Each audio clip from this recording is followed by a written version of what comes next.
Global Typhoon, Chairman TV. Weather update. Helping homeless people.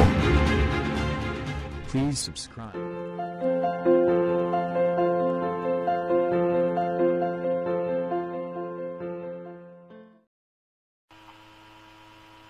Magandang umaga po. Ito po ang latest update natin para nga po dito sa lagay ng ating panahon.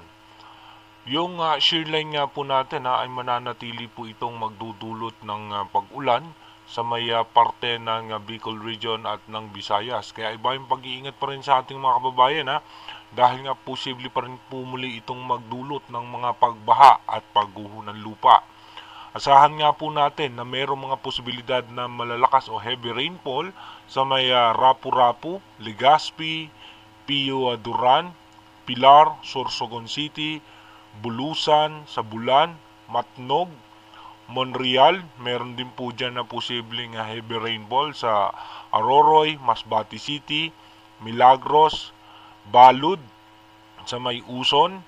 Dito naman po sa may parte ng Lavasares, Katarman at San Isidro. Kaya iba yung pag-iingat po sa ating mga kababayan dyan dahil posible po tayo makaranas ng malalakas na pag-ulan.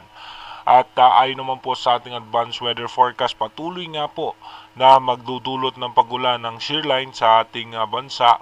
Kaya iba yung pag-iingat at paghahanda pa rin po sa ating mga kababayan dahil nga po wala man tayong minomonitor na posibleng bagyo na mabubuo sa loob at labas ng ating bansa, pero yung shearline ay magdudulot naman po yan ng matitinding pag-ulan, lalong-lalo na nga po sa eastern section ng ating bansa.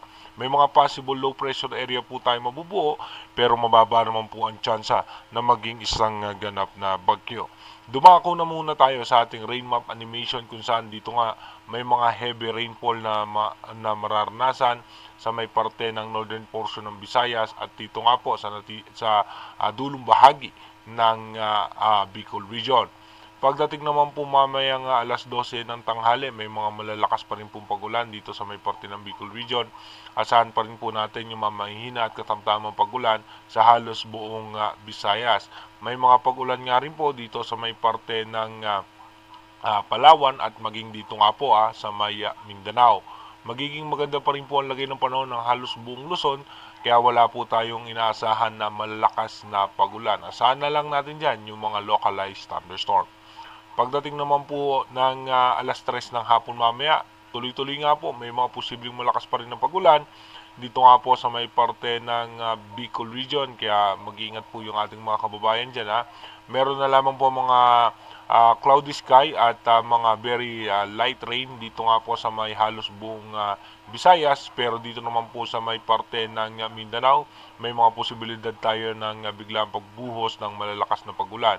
Maging dito nga po sa may parte ng Palawan, asahan natin na meron tayong mahina at katamtamang pag-ulan. Pagdating naman po mamayang alas 6 ng gabi, may mga malalakas na pag-ulan pa rin po sa parte ng Bicol Region dahil pa rin po yun sa shearline. Kaya iba yung pag-iingat pa rin sa ating mga kababayan dyan. At dito naman po sa may parte ng Luzon, makikita natin magiging makulimlim na ang kaulapan na may mga posibilidad na pag-ambon o mahina at katamtamang pag-ulan. Magiging maayos na lagay ng panahon ng ilang bahagi ng Visayas, pero asahan pa rin natin may mga mahina at katamtamang pag-ulan. Maging dito po sa may parte ng Mindanao, asahan pa rin po natin na meron pa rin po tayong mga posibilidad na pag-ulan. Pagdating naman po ng alas 10 ng gabi mamaya, tuloy-tuloy pa rin po na may mga posibilidad na malalakas na pag-ulan dito po sa may parte pa rin ng Bicol Region. At makulimlim na kaulapan sa may Visayas, Mindanao at Palawan, maging sa may Luzon, pero asahan natin yung mga biglaang pagbuhos ng pag-ulan. Dumako na nga po tayo sa ating advanced weather forecast. Dito nga po sa ating advanced weather forecast, bukas nga po, November 22, asahan nga po natin yung magkakaroon ng low pressure area sa parte ng Palawan, pero mababa ang tsansa na maging isang ganap na bagyo. Mananatili nga po yung shearline na magpapaulan sa ating bansa. By November 23, asahan naman natin sa parte ng Luzon ay magiging maulan dahil aangat nga ng bahagya yung ating shearline. At sa mga followers na nagtatanong, kung kamusta na nga ba ang El Nino? Ayon nga po sa prediction ng European Center, andyan pa rin po yung malaking posibilidad posibilidad ng isang El Nino dahil hanggang ngayon nga po kung mapapansin natin na mainit po ang Pacific Ocean pa rin, umaabot pa rin po ito ng 29 hanggang 30 degrees Celsius. At magiging malamig lamang po yung temperatura dito nga po sa parte na to ng ating bansa dahil nga po yung pagbugso ng amihan, no, o yung northeast monsoon na yearly naman po yan nangyayari, kaya malamig po ang karagatan sa parte ng China at ng Japan. Pero dito nga po sa may parte ng Pacific Ocean ay mainit pa rin po ang temperatura ng karagatan. Kaya nandun pa rin po ang posibilidad o yung tsansa ng El Nino bago nga po matapos ang taon at pagpasok po ng susunod na taon. Pagdating naman po ng November 24, mananatili nga po yung shear line, magpapaulan po yan sa eastern section ng ating bansa, kaya iba yung pag-iingat pa rin dahil makakaranas pa rin po tayo ng tuloy-tuloy na pag-ulan.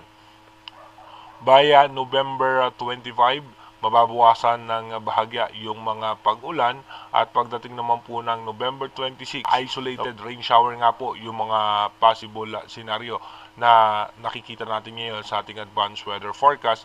And by November 27, dito po magkakaroon na naman ng mga tsansa ng posibleng malalakas na pagulan dahil muli nga pong bubugso yung northeast monsoon. Dahil kung mapapansin nyo nga po yung bahagyang paghina nito at ngayon nga po ay muling bubugso at yung shear line ay makakapekto po yan sa may extreme northern Luzon.